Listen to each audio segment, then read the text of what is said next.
Let's now hear from Yunus Chamda, a member of the Alliance's steering committee. Yunus, a very good afternoon to you. Thanks very much for your time. I was going through some of my notes with regard to, or taken from that briefing by the mayor. Among the challenges, he says, is water infrastructure.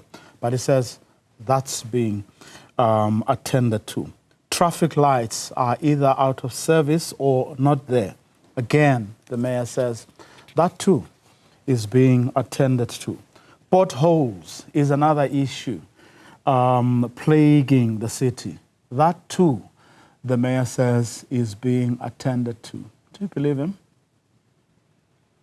Good afternoon.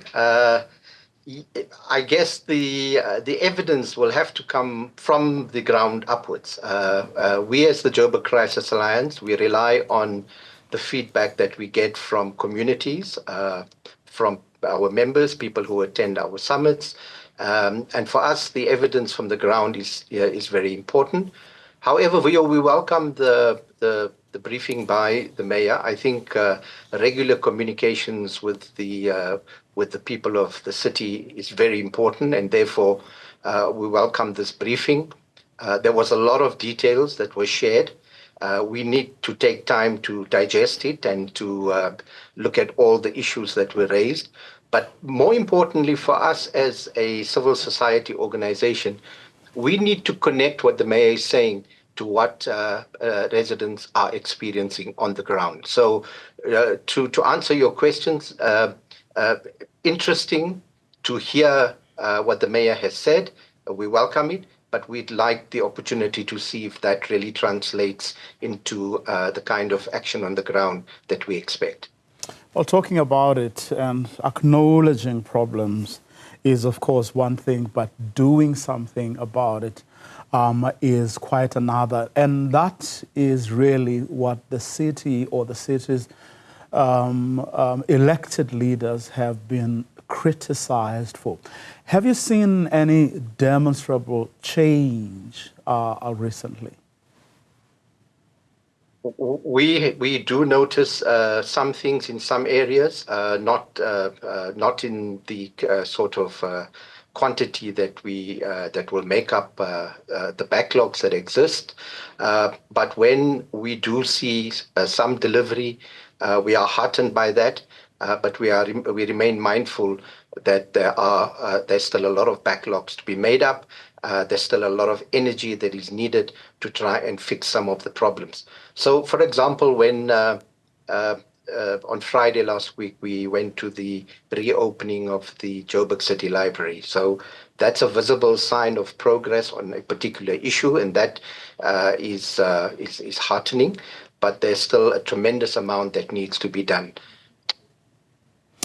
I was looking earlier at a couple of interviews that you did with us here, where you said the city tends to have an inadequate response, generally speaking, to whether you're talking about water outages or whether we are talking about human rights violations. And that's really the reason I was asking the question I just asked, whether, in fact, since then, I mean, these are interviews you did over a month ago, and whether since then you have actually seen any change. And I'm also asking this because you may have seen there have been calls for the mayor to be sacked or moved, and hence I wanted your personal perspective as someone who had identified very peculiar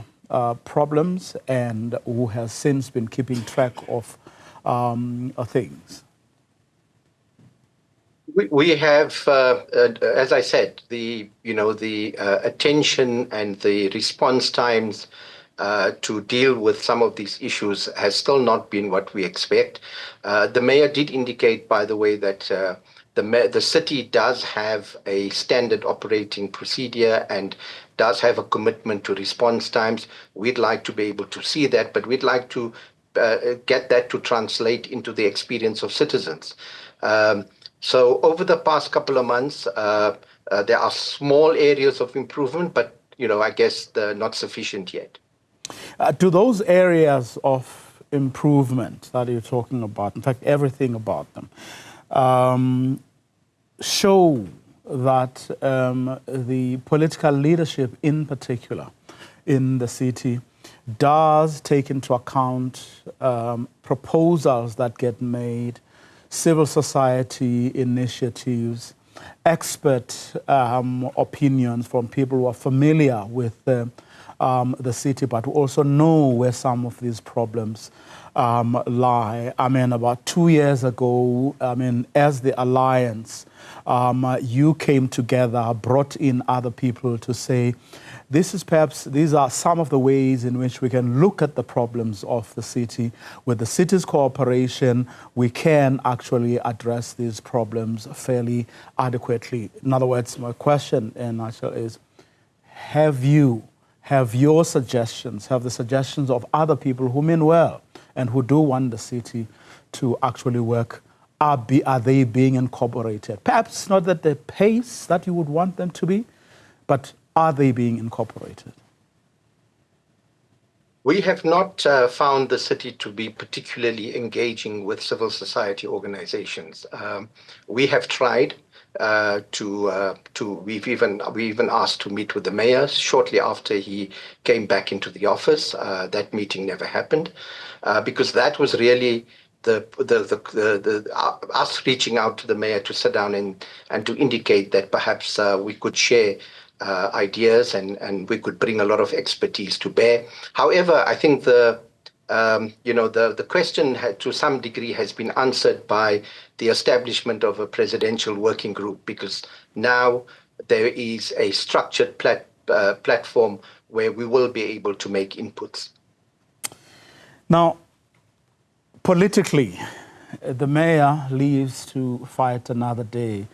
The wares are saying moves to actually get rid of them, but given political processes that we shall not get into, in this interview, he gets to survive for quite a bit. Now, if you were to advise him, to perhaps pick up the pace a little or to look elsewhere where he may not be looking at the moment, what would you say to him? Especially on the back of this question as it does, on the back of that briefing that he gave today.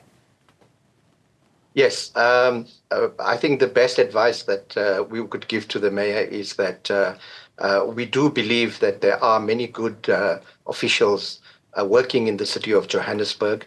If they could be sufficiently motivated, if the planning and operational plans could be tighter, if oversight could be stronger, if there could be urgency in the work. We saw when there was preparations for the G20 routes, a sudden flurry of activity.